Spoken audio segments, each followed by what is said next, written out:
bilarmidinglar, uy sharoitida ham pichoqlarni o'tkir qilsa bo'ladi. Buning uchun bizga bankada suv kerak bo'ladi.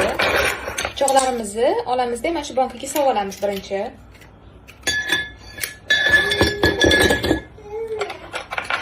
Даже o'tmay qolgan banka ochadiganimizni ham solsak bo'ladi.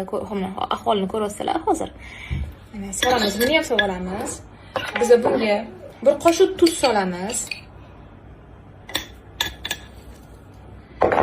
Bir qoshiq soda solamiz.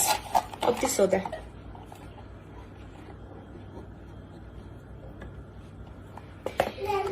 Oxirgisi ozgina uksus solamiz.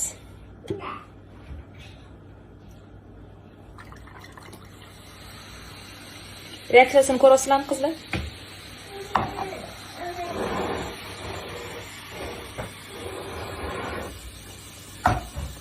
Buni biza yarim soatga olib qo'yamiz. Soat o'tdi. Hozir sizlar bilan buni qanchalik o'tkazib qo'yganimizni ko'ramiz.